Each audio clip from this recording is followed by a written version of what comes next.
Hello and welcome back. When dealing with files or directories of larger sizes, it's often convenient to compress the files for transfer or for storage purposes. Files can be compressed individually or packaged together in an archive for ease of transfer or storage. There are many different types of compression techniques, each having their own advantages and disadvantages. In this video, we're going to look at a solution to our challenge problem involving compressing and extracting files. First thing that we're going to do is open up a terminal. I'm logged in as my non-root user account, Mike, and I'm going to change my directory into the documents directory. So I'm going to do cd documents. Right now I have nothing in this directory, so I'm going to create a new directory and call it test. So I'll call mkdir test. All right, there's my new directory. Let's change directories into this new test directory. So cd test. It should be empty, and that is true. And so we're going to call a command to list all running processes on the system, and we want to redirect the output into a file called file1. So that command is going to be the ps command, and we'll use the tac ef option to get the entire system. And I'm going to redirect it into a file called file1. And so now I have file1, and if I cat file1, we see all of that output. Wonderful. So let me clear the screen. Let's long list this file, and we can see the file size right here. Now I want to copy this file into a new file called file2. So I'll do cp file1 into file2. And if I long list the files, let's compare their file size. Are they the same? And the answer is yes, they are exactly the same right now. Perfect. Let's copy file2, cp file2, into a file called file3. And let's long list them. And so we have three files, three identical files, all of the same size. First, what I'd like to do is I want to compress file2 right here using gzip.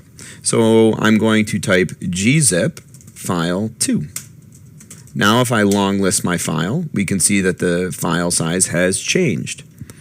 Now there's another, and we can also see that we got a .gz tag here. So if I call the file command maybe on file2, we see, file on file2.gz, we see that it is a gzip compressed data type right here.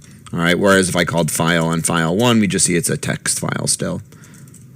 Now there's another compression method that we can learn about, and that's bzip2. And so I'm going to type bzip, let's see, is there a man for this? bzip2.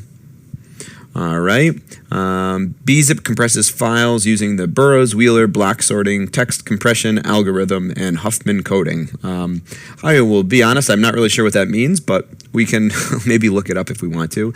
I'm really just looking for some examples here. It looks like we've got some options: decompress, tacd, bzip2, bunzip2, and bzcat are really the same program. So I think we kind of talked about that with gzip, right? You could do gzip with a decompress flag or gunzip. And so it looks like we just do bzip2, and then we're just going to put the file name that we want to compress. So let's look. Let's use bzip2 on file 3. So we'll call bzip2 file 3, and we're going to compress it. And so now the question is, when we view these file sizes, will the compressed file with gzip and the compressed file with bzip2 be the same size? And they're not. They're slightly different. So it's because we're using different compression techniques. So different stuff's going on maybe under the hood here to compress these files. And if you notice, we got a different extension here. So if I call file on file3.bz2, it's a bzip2 compressed data. So they are in fact different. If I want to decompress these files, to decompress file 2, I'm going to call gzip, and let's see, I can pass the tacd flag here to decompress. So I'm going to call gzip tacd, and then I'll give the file, file2.gz. All right, and to compress or decompress file 3, I'll do something similar, but I'm going to call bzip2 tacd, and then file3.gz. No such file. Oh, of course, because it's not a .gz, it's a .bz2. There we go. So let's clear the screen and let's do a long list to view the file sizes, and look at that. Everything is back to the same size. So we compressed, we decompressed. Now we can actually, let's see what happens if we try to compress the same file multiple times. So let's do it with file 2. So let's compress file 2 using gzip. So we'll say gzip file 2. All right, let's look at the file size. It shrunk it down nicely. And so now let's try to use bzip2 on this compressed file, right? Maybe that's something you had in your head. Could we do this? Yeah, we most certainly can. So let's call bzip2 on file2.gz. And let's long list the files. If you look, though, the file size actually got larger when we tried to compress an already compressed file. Let's see what happens if I type the file command on this. It tells me it's a bzip2 compressed data block. Let's compress it again. Let's compress it again using gzip now. So let's call gzip file 2. All right, and the size increased again just by a little bit. And you can see that each time we're compressing, we're adding another tag here. When we called the file command before, it said it was a bzip2 compressed data. If I call the file command now, it's telling me it's a gzip command. I'm sorry, a gzip compressed data. And so if I want to uncompress this file, right? So maybe this is foolish, but it's kind of interesting to see that you can compress a compressed file, but it really doesn't do anything. It doesn't make it smaller. And it's because when you compress, you're actually, I think, adding some extra information to the file that it has to account for. So if we want to uncompress this, we start all the way at the end here, and so I got to get rid of the gz first. So I'll do gzip tacd file 2, and so now if I look, it's a .bz2 file. So I'm going to do bzip2 tacd file 2. All right. So now if I look, I got rid of that. So now it's compressed with gzip. So I got to call gzip tacd file 2.gz.